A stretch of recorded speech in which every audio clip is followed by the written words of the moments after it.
Without further ado, please extend a warm NCS welcome to your guest this morning, Brad Higgins. It's a tough act to follow. Thank you. Good morning. Oh, God. I wish I looked that good. It's been 20 years. Before I start, I wanted to, geez, it's kind of weird. I wanted to thank a couple of people. The first is Charlie Kirk. Charlie, I don't know about you, but his death had a huge impact on me, almost right up there with 9/11. And hadn't really looked at his videos. I watched a couple of his debates at Oxford, but then I got online and I started watching it. And then, so went through his memorial service, and it continued to, and that got me to, here was a guy whose faith, family, and country were his three big things in life. And I looked at my life and I said, I got a chance to serve my country. I got a great family, and I have faith. But it's not a strong faith. It's not a daily faith. It's not something and so it really there was a void in my life. And so that Sunday, I found myself going back to Grace Community Church. Ran into Jay. We started talking, and he invited me to this. And then Paul came along, and I attended and afterwards I said, let's have lunch. And we started comparing stories of the good and the bad in our lives. And he suggested I have, maybe I'd like to talk to this group. And I said, sure. And I couldn't quite figure out why, but then I made the mistake of going and looking on the website and seeing all these people who've spoken before me, and they're all much more impressive, and they're pastors, and it was a tough act to follow, and I probably would have, if I'd done that first, I probably would have said, no, I'm the wrong guy to have people listen to. But it was one of those things that's, okay, what am I going to talk about?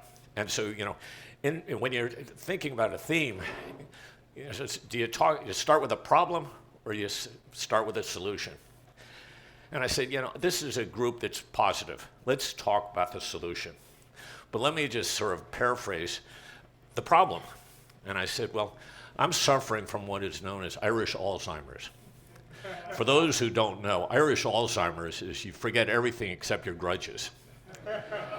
And I do think that there is something, whether it's a disease like the flu or COVID, I think it's spreading throughout the country. When you realize how angry we are. And I'll get into that sort of at the very end, it says, what does this mean for America? And what does it mean as a Christian? But it was one of the things, so I switched it to, the solution. And that's why gratitude matters. And so, let's see. Or there we go. There's one thing about AI, which I get a kick out of, is that you can go on Google now, and instead of just putting in a word, you put in a sentence, and it comes back with it. I mean, I've learned more about the Bible in the last 2 weeks than I probably in 50 years. So I'm not a fan of AI, but I realize there's some real pluses. And there's some real pluses in the internet, because there's so many like-minded people out there that if you want to get inspired, you could spend a lot of time just listening. And I got to tell you, I would recommend all of you spend some time listening to Charlie Kirk's interviews.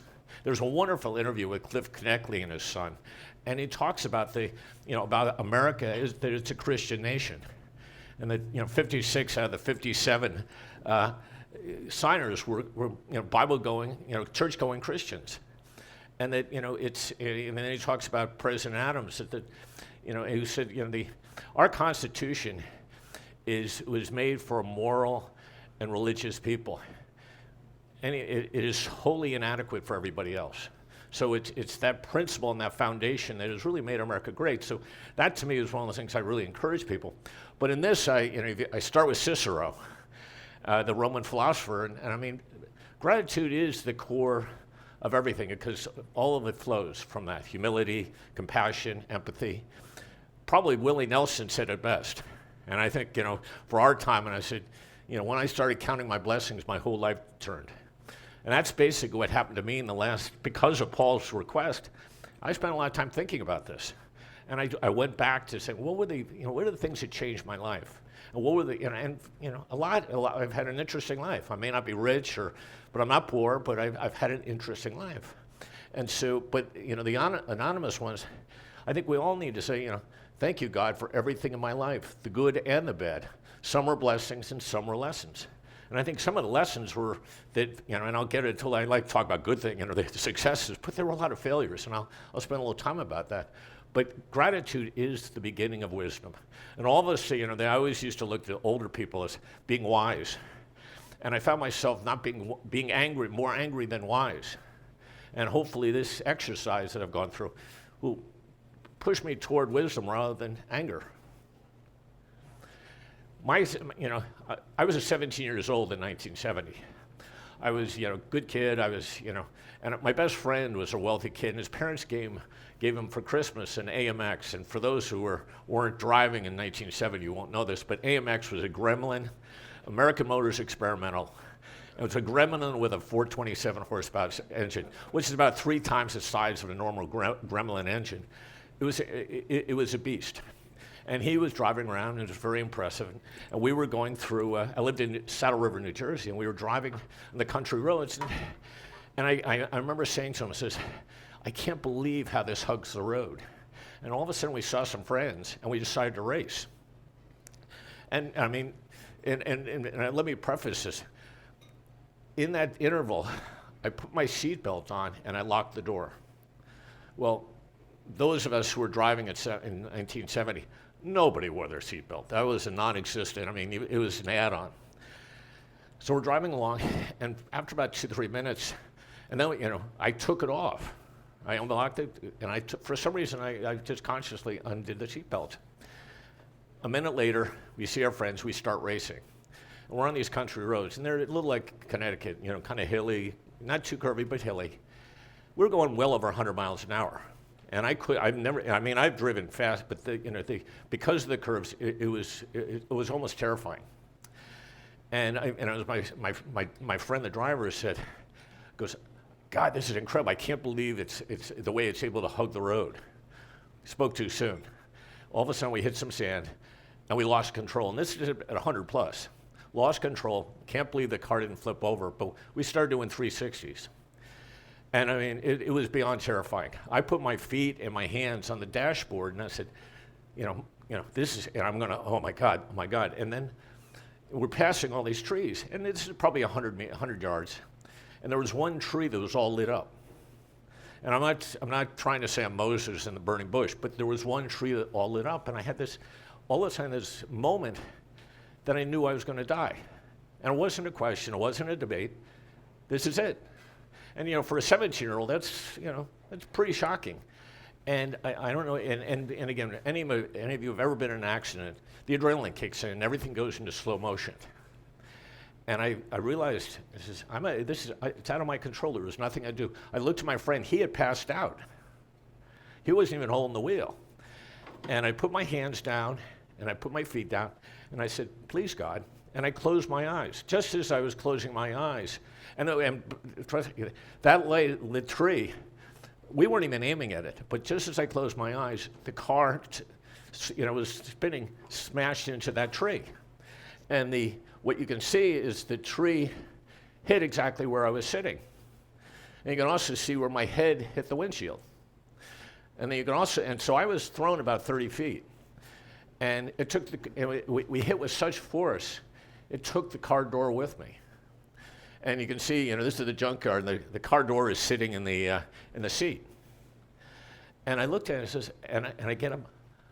I didn't have a scratch on me. I didn't have a bruise, nothing. But I also would say the moment I saw, and this is the point of the story, the moment I just put my hands down and I said, "Please, God," something happened. There was a presence or a state of grace that I wasn't. If all of a sudden I wasn't afraid. I was at peace. And it was one of those things where I said, I knew I was going to die, but I also knew that it was no longer on my hands, it was in his hands. And I was okay with that. And ever since then, I know there is a God, and I know there's an eternity. And I'm okay with that. And I've never felt that fear again. But it was one of those things that had a really, an effect on me for the next couple of months. And I'll get into that in a second. But it goes back to saying, that statement or passage from Luke, those have been given much, much is expected. And that pretty much is kind of deep down has been hardwired into my system. That I was given. There is no, and the police came by and they couldn't believe it. They were overjoyed that we didn't die. But they weren't going to give us a citation. So look, if you haven't learned your lesson, you never will. But it was one of those things where you start, there is a God, and he gave me a second chance. And I was not going to, hopefully I haven't wasted it. But it's, about a week or two later, I was, remember the Jesus movement in the early 70s? Well, there was something in my high school. I went to it. I went to their meetings, and I accepted Jesus Christ as my Lord and Savior. And it was one of those things where you just, I was, maybe it was psychological, but I don't think so. And again, if it was psychological or it was just happenstance, why do I unlock the door? If someone didn't tell me to unlock the door and release my seatbelt, because either of those two, I would not have survived, because all of the force, I was thrown. And I didn't hit any trees or rocks, I just landed in the high grass, 30 feet away. So I said, I don't know if it justifies a miracle, but in my book, I was a beneficiary of a real miracle. But at the same time, becoming an active Christian, I was one of those kids who carry around the good, remember the Good News Bibles, the New Testament? I'd carry it with me. And I was just in really, really good mood and a really very positive person. And this is where I experimented. I saw how life works. There's my first, contact with good, with evil, and now also some real good with people. And I said, the first episode happened about a month after I kind of accepted Jesus, and I was, really feeling good. And I was sitting in my mechanical drawing class, and I'd always planned to be an architect. I was a straight A student for the first 3 years. My senior year, we had a new instructor. He just didn't like me. I don't know what he did, but, it went from an A to a B to a C. And so I'm sitting in class. It's near the end of the class, and I'm in the back room in my, my drawing desk. It's near. They had a little closet for the supplies, and his student assistant went in there, and he opened the door, and he pulls out, he says, "Hey, Brad, you want a mechanical pencil?" I said, "Sure." And so I take it out, put it on my desk. I didn't ask how much it cost, but he just said, "Do you want it?" I said, "Sure." So I go to go to my classes, and about an hour or two later, I get a phone. The phone rings, and the teacher picks up and says, "Brad, the principal wants to see you." Okay, I never think twice about it. I was senior class president. I was captain of the football team, going to an Ivy League. I was planning to go to an Ivy League college. I said, "Oh, maybe it'll be good or something." So I walked down there, and just as I walked into his office, the door was closed, and I had this voice tell me, "It's the pencil.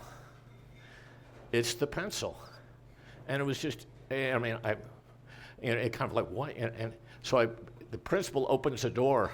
And before I walk in, and I said to him, "I'm not going to tell you who gave it to me, but I took the pencil."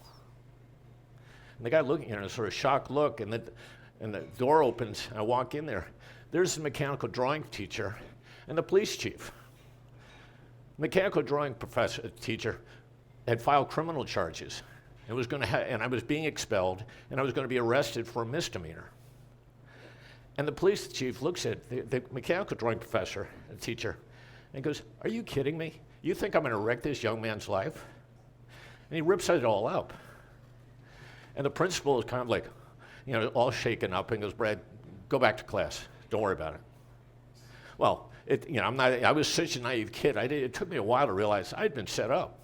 This guy wanted to crush me because I was walking around with the Bible. And that you are going to be tested and you are going to be tempted, that people will love to bring people down. And this is a theme you'll see throughout. If you go into politics or you go into, there is nothing, they're out there and they want to prove you're not a good person. And so that was my first episode. And it was interesting with we got 15 minutes, so I'm halfway through. But it's and I apologize, so I'll try to keep it to within 30. But what was interesting is that, fast forward, got along great with the principal. Ended up writing, as the senior class president, we had to give a gift, and we always get a phonograph or something for, projector or something. But I wanted to do something that showed gratitude. Interesting thing for a 17-year-old. And so what happens is that I wanted to give our gift not to the school, but to a drug treatment facility a couple of towns over. And it was, oddly enough, it was a big deal. So I had to go to the administration, and we had to talk about it. But it was such a good experience that they blessed it, and they thought it was a great idea. And so, I gave had a speech, and it was about gratitude. And it was one of those things where the best way to show your gratitude is to pay it forward and to help other people. And so I, went ahead with that. And there are two things that subsequently followed. One was 50 years later.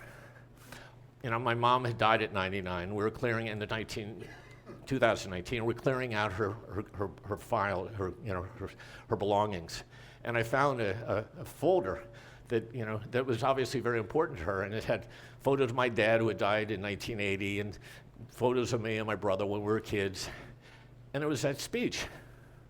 She had saved my speech for 50 years, and it was one of those things where I sat there and I thought, as a parent, they teach you. And, and my mom was one of these people who listened to that voice inside you. What should you do? Listen to that voice. And she always and my dad was the same way. He was a good Samaritan and an interesting guy. And it was, I have much to be grateful for my parents, but I think I pleased my mom that I had listened, and I was trying to live what she had tried to teach me. So that was a real positive. Fast, going back a couple of years, more than a couple of years, I graduated from, went off to Columbia, and I did well there. I was class president, and the dean was pushing me to be a Rhodes Scholar. And so he called me up one day and he said, Brad, I was going through your file, and I said, something's very interesting. Your letter from the guidance counselor wasn't from the guidance counselor, it was from the secretary of the guidance counselor. Do you know why? I go, no, I have no idea. So I, bound in New Jersey a couple months later, and I'm walking down the street, and I ran into her. And I asked her about it, and she was very, very quietly said, oh, yeah. And goes, do you remember when I asked you where you wanted to go to college?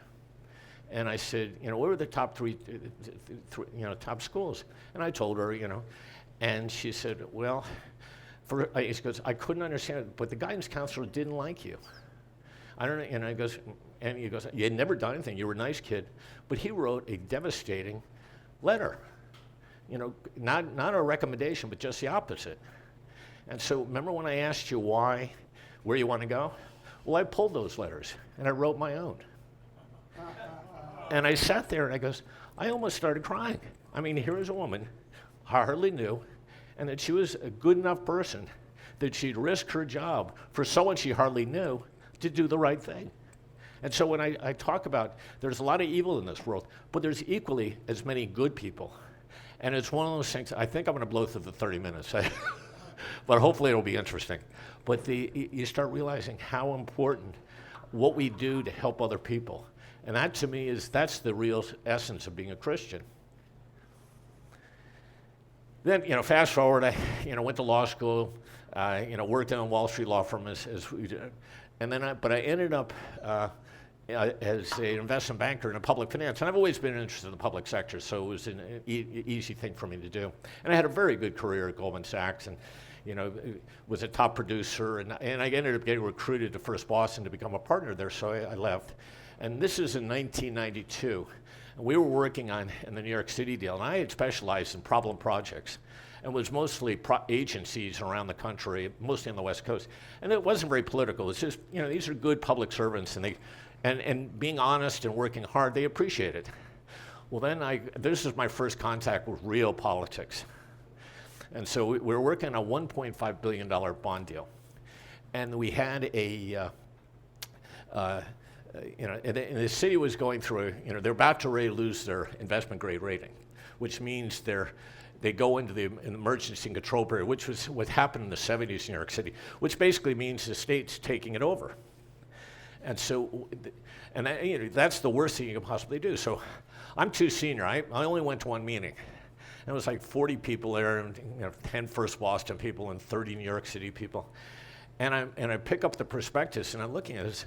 This is not the smartest group of people, and a lot of them, but they're not the smartest people on the knives in the drawer. And I looked at this, and I realized there was a $500 million opportunity of savings, that if we had refunded some of these bonds that were issued by the Municipal Systems Corp 18 years earlier, and no one had spotted them. And he goes, well, there were 6% bonds, and we're in a 7% market. Well, you don't refund them. Well, they weren't 20-year bonds. They are now 18-month notes. Well, that's 1%. And I pulled up my 12C, almost $500 million in savings today. So I tell them, and they got all mad at me, and because they didn't like me. I should preface, I had fired one of the senior people at the comptroller's office who used to work for me, and they'd done something really bad, and I fired them. And we'd been told it was payback. They were coming after me. And so I called the legal department, restricted trading. So, okay, it's safe harbor. It's safe. Well, what happened is I go to them and I said, you're firing 100 firemen, policemen a week.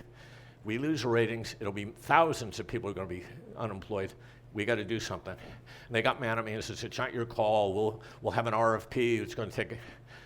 And I looked at them and said, fine. So I get up and walk out, and I call the Municipal Assistance Corporation. And I introduced myself and explained the situation. And then I called the CEO of First Boston, explained that we're going to lose, we're citizens of New York first, and we're investment bankers second. And I convinced them that we should do this deal for free, without papers, right now, so we can call the bonds tonight. And we can call the rating agencies, $500 million, and keep the rating.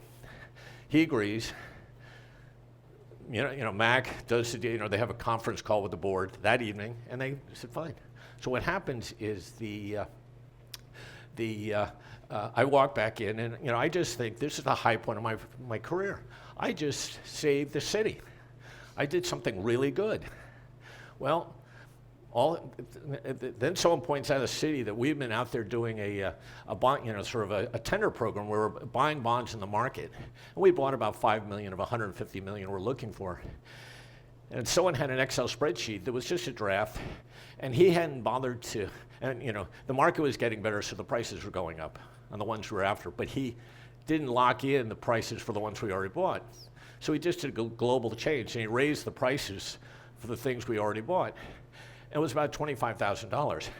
And they claimed that was insider trading, that we were cashing in on this. And this was a draft document. Well, next thing I know is that the U.S. attorney is involved. I'm being accused of insider trading. And First Boston, so, you can't make this stuff up. So, I convinced the CEO of First Boston to do this for free, basically. At 3 o'clock in the morning, I have to call him up and wake him up to tell him there's going to be a front page story in the New York Times tomorrow. First Boston is being accused of insider trading. Needless to say, that didn't help my credibility a lot. But it was one of those things where we ended up having the New York City hired lawyers. And finally, no one even bothered told them that this was a vendetta against me. And the moment they learned that, they cleared it and moved on. But the SEC got involved. And we found out later that this is the Bush administration. It was in election year 92. And they had the SEC was told they wanted to send someone to jail, a partner from a Wall Street firm to jail, so that they're tough on Wall Street. It was me. And so we went through 9 months of depositions and accusations. And there was nothing, and fortunately, I worked for a firm that was a good firm. We hired the top litigator at Sullivan and Cromwell. The guy was retiring, but he was their number one litigator, and he did a magnificent job. But there was nothing there, nothing. He said, I've never been in a situation. This was like something out of a Kafka-esque. You did the exact opposite, but they weren't going to let go. And so finally, after 6 months, there was a woman who didn't work for the city, didn't work for First Boston, but was sort of an auditor. And she basically had taken verbatim notes. And you had everyone in the city saying one thing and everyone in First Boston saying something else. Well, she just gave exactly what I said, which it was nothing. And they basically said, and the worst part about it is the partner, he said, this is my last deal, I'm retiring. I've never seen anything like this. that they wanted, they were going to make up laws. And, this is talking about Trump went through 2 years ago. And I worked at the U.S. Attorney's Office when I was in law school, so I know a little something about criminal law. There was nothing. There was no laws, but I was going to be, destroyed. And this is at the same time. My wife's pregnant. We just bought a house in New Canaan we could never afford but again, it goes back to we were cleared, but the meaning of but for the grace of God go I. That is the thing that stayed with me. And that, but at the same time, I've got the Robert Moses Award was given to me by my friends at First Boston, and it was for, Robert Moses, but he ended up being pushed out and vilified. And he goes, it's the old idea of, you will have, a large portion of your troubles for your good works. And we laugh about that, but it's that concept of no good deed will go unpunished. But at the same time, 2 lessons. It's made life worth living. And at the same time, but for that grace of God, my life would have been over. I would have been indicted. I would not be able to pay for the litigation. And that's what scares me about the public sector. So fast forward 9/11, I wanted to do something. I lost a dear friend, so I convinced my wife that I should help out. And I thought it was going to be in Washington. And next thing I know, I'm being sent to Baghdad, and I told her it was going to be for 3 weeks. And it was to fix her budget. But then, at the same time, they have a real, we fixed the budget. But then I was so amazed by what was going on, I wanted to stay.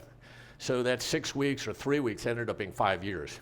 And so I said, I think if my wife had known it was going to be 5 years, she might have left me, but she didn't. But there is a couple of themes, and it was the first theme is a thing that I kept on seeing that has pervaded Washington and how we approach life. Money is a root of all kinds of evil. Most of you have heard money is the root of all evil. It's not. It's a tool, but it's a root, kinds of evil. And that's, the problem is that we have stopped thinking about it as a tool. It has become, and Congress, their only ability is to appropriate money. So no one ever asks about anything else. But there are these 2 themes, actually the 3 themes. The foundation is broken. This is a really interesting meeting. I had it with the Deputy Secretary of State and the Deputy Prime Minister of Iraq, and there was just 3 of us. And he said to us, America has to fix it. Until America fixes its foundation, it's just pouring money down a hole. And that, to me, it summarizes everything that's going on in this country, that we haven't focused on our principles, our foundation. What are we trying to do? It's the difference between helping and sentimentality. All we've done is create a class of dependent people, and that's not Christian. Then, the other one is, and the Iraqis love to say this, the Americans may have the watches, but we have the time. And they're talking about the West, and they're talking about Christianity. They're not going anywhere. The devil is going to be around for a long time, and it's the constant battle back and forth. And then, this is my report to Secretary Rice, which I don't think she appreciated. They don't have to win. They just have to maintain the chaos. And this is a theme that you pick up the newspaper, or you watch the news every night, and the hearings in Washington, or the protests out in Minnesota. It's about chaos. They want to keep and after a while, and there is just distraction, deception. And I oddly enough, I know Sun Tzu, and the Quran probably better than I know the Bible, because that was my job with strategic planning. What is going on in this world? So it's something to take to heart as we look at our lives going forward. We have to be prepared for the long war. Fast forward, I was sitting in my office in Baghdad, and I'm the least political guy in this room probably, certainly in Washington. And I get a phone call from the new Deputy Secretary, and he says, Brad, I got to ask you a question. I want to, he said, are you lying or is everyone else lying? And I said, what do you mean by, and I said, well, look, if you aren't happy with me, it's costing me about 10 grand a month to live in New Canaan with a wife and when I'm getting paid. So if you want me on the plane, I'm out of here. But if I'm going to be here, I'm going to tell you what's going on. And it's not good. So, he goes, no, I need you back here to be my CFO. To tell me, I don't want to make decisions unless my financial guy says this makes sense. So it was one of those things where, okay, I'll come back. I was going back to Wall Street, but I'll come back. But God, I got 47 seconds. I hope you got a little movement. I'll try to get it in 10 minutes, 5 minutes. All right. The only difference between Baghdad and Washington is in Baghdad, you know if you're dead or alive. In Washington, everyone's nice, but you don't know. I mean, you may be dead, and you can wear body armor. Upfront warning and a bad start. The upfront warning is and people talk about Trump derangement syndrome. No, that is a focus on one person. This has been going on for years. I mean, it is warfare in Washington, and that the upfront warning was a senior guy who I went to law school with, who was the head of the ethics at the Department of Justice, or one of the senior people, and he took me to lunch. He said, "Brad, if they decide the other party decides to go after you, and they put the laser beam on your forehead, you got to take the Fifth Amendment." And we've seen this over and over again. They'll get you to say something, and they'll find someone else who say the exact opposite, and you will be accused of perjury, because that's at least $1 million. State Department doesn't pay that, you do. And so if you look at all these people, he pled guilty. Well, he had no choice, because they're going after their family, or they couldn't afford the lawyers. So effectively, your life is over if they do that. So there's a chilling effect going on in Washington. And then the bad start, and I said, I mean, there's so many stories. I literally have to cut through too many different topics, and maybe you'll have me come back another time and talk about this. But the chilling effect in Washington, it wasn't just me being accused of things, but it's the way government works, and no one in America understands this, is that all of the people who work for me had good ideas, but they were paid not to be wrong. And if they made waves, and this is a city now that's totally about, you got a group of people who just attack. It's not a debate of different ideas, it's just attack. And what they do is they'll go after people. And being accused of things is a killer. And so I saw this with the military from Baghdad, and I made a lot of enemies because I kept on asking questions. Why do we do this? Why aren't we doing that? And they didn't appreciate it. And the best thing about this is the absence of honesty and focus on the greater good is, if I had in one sentence describe Washington, that's what we have right now. And the deep state is definitely real. We're not talking about Democrats and Republicans, we're talking about the deep state. Unfortunately, Washington is about 95% Democrats, so it's mostly Democrats, but there are Republicans who fall in the same category. But again, my lessons of Iraq, our foundation is broken. We need to fix it, and that goes back to Charlie Kirk. Go back into our Christian principles. The truth is everything, and the compassion is got to be balanced, and it's got to be measured. And when you start realizing both our foreign and domestic enemies, and there are quite a few, they want to bring, they want to bring down this, they want to bring down this country, and so all they have to do is maintain the chaos. And so when I looked at this, is how I described my time at the State Department. It was a bit like being a goldfish in a piranha pond. It wasn't a question if, but when I would be eaten. But as a Christian, I will say to this group, this was the best job I ever had, because I was given an opportunity to do good every day. And I really worked at finding people who were getting screwed or trying to do right. Whether someone at another agency helped us, I would give them an award from the State Department. And people were going nuts. Why are you doing that? Well, they were helping us, and they were helping America. I'm sorry, this is the way I want to operate. I learned to persevere. I mean, the hell you'd go through, and there's a bunch of stories, and we can talk about it later. But you also get to serve your country. And as Condoleezza Rice said, there's no higher calling in her book, the title of her book. I really do believe that. This is an opportunity for Americans to step up. And the Marines are, to me, the Marines, the soldiers that I serve with, because they protected me for 2 years in Baghdad. That was half the reason I did what I did, because I owed it to them. In fact, when I was leaving Baghdad, we would drive around these Humvees. And the photo before, see the Marines, this is a Humvee, and I'd be sitting in the back, and whenever something had happened, he'd hand him the gun. He said he had the machine gun, hand him the gun. But you become a little obsessed with the idea, if a bomb gun, an ID goes off, he's going to die, you're going to survive. So as a parent, you really wanted to, this trip has to be worthwhile, because I might, what could I say to his parents?